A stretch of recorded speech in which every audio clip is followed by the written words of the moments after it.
David Russell here, welcome you to another exciting edition of the Catz Lair. We are pleased to welcome a new guest today, Mr. Abiu Feliz, to today's show. Welcome to the show. Hey, what's going on, Dave? Hey, thank you again for being our featured guest. To our listeners, I'm trying out a little something new. Our featured guest is from, I think, the Chicago area, so I had to put on my Chicago jacket, but don't get it twisted. I am nicknamed sometimes David Banner, so I don't have to bust out the suit and throw a side bicep on him. But we're pleased to have you here on the show. Thank you for having me. Appreciate you. You're quite welcome. Tell our listeners a little bit how you got started competing in bodybuilding. Well, I started off in high school, I believe at the age of 16 or so. I didn't, I wasn't always this big. Not that I'm as big as I want to be, but, I was 135 pounds back when I was 16 years old. And I got into, lifting weights and stuff just to pretty much, stay out of trouble. And, I grew up in East Chicago, so, it was either, join a gang or join a positive group, which was a bodybuilding club that I belonged to by the name of BBC. It stood for Bodybuilding Crew. So we were like kind of the neutral group, kind of helped me, stay, on the righteous path at 16 years old. And after, high school, I kind of, made some different decisions and kind of took me away from bodybuilding. So I took 12 years off from bodybuilding, lived a totally opposite lifestyle than what I live right now. And I didn't get back into bodybuilding until 28, 29 years old. Okay. So at 28, 29 years old, I believe it was 2004, I did my first show. I was able to accelerate very quickly in the amateur ranks and turn pro in 2006, 2 years later, by winning the welterweight class at the NPC Nationals in Miami in 2006 at 163 pounds. Oh, wow. That was a long time ago. But, yeah, that's how I pretty much got into bodybuilding. And here I am 8 years later, still doing what I love to do. If anything, I even love it even more because you think back at everything that you've been through, and you're still doing, what you love to do. And not only, loving what you do, just having that's the beauty of this sport, whereas there's never an end. It's just constant new goals. And, right now, my goal is to step on that Olympia stage. Okay. Definitely, most definitely. So tell us some of your mentors. Yeah.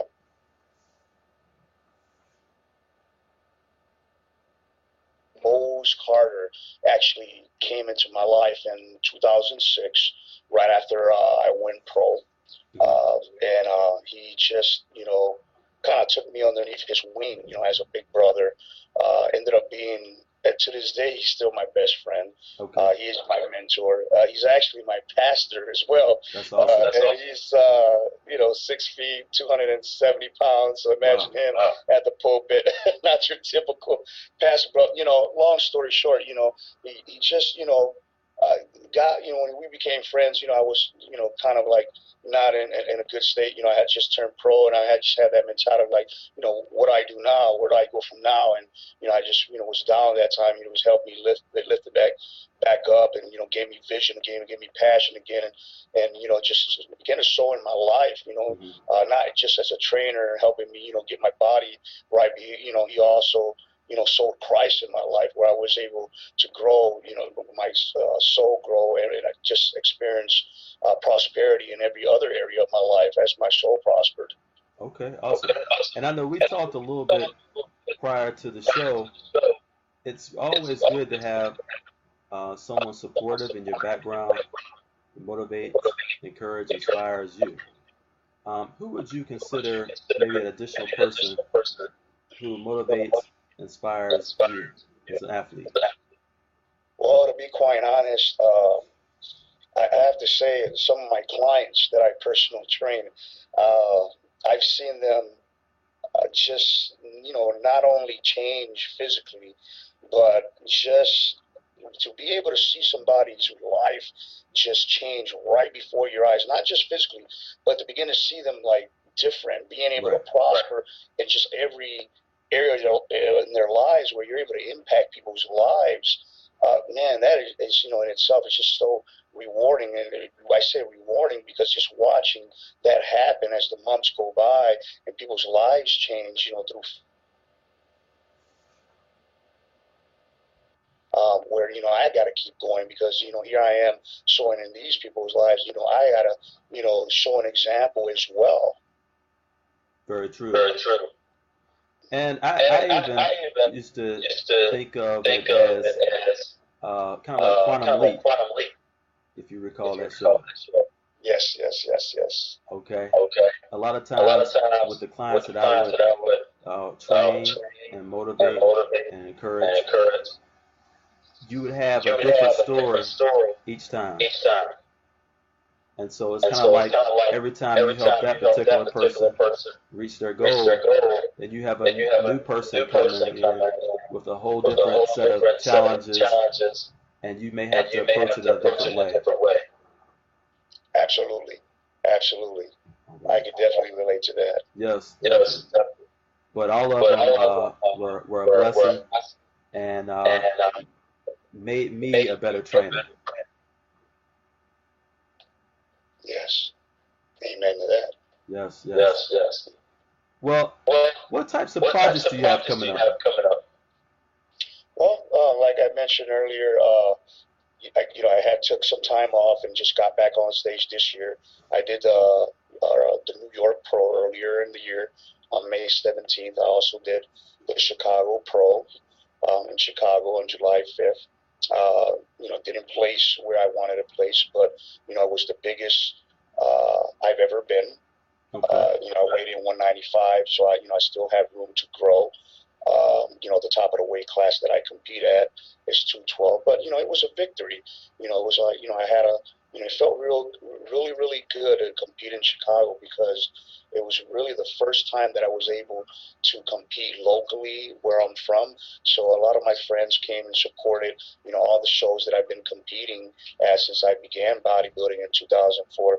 They've been out of town, so I've always had to fly out. So it was just really nice to see that support. To be honest, I didn't realize I even had that much support. As soon as I got on stage, I'm hearing all these people, yelling my name, and it's like, praise God, and I'm able to impact people's lives in a way that they want to, come support me. And not only that, it was amazing to see my father in the audience for the very first time in my career.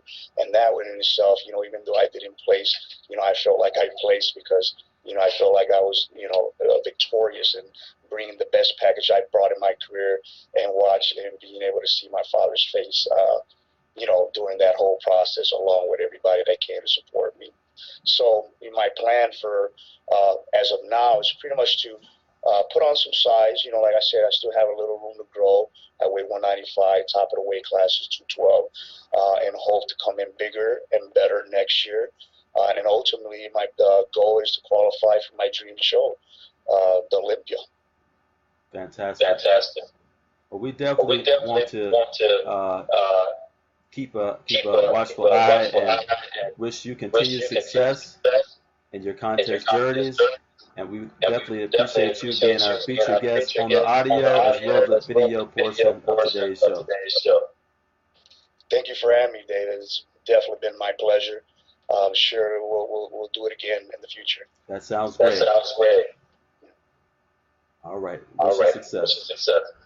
Thanks. Thank you all for being our continued listeners of the Catz Lair radio show. We'll be back soon.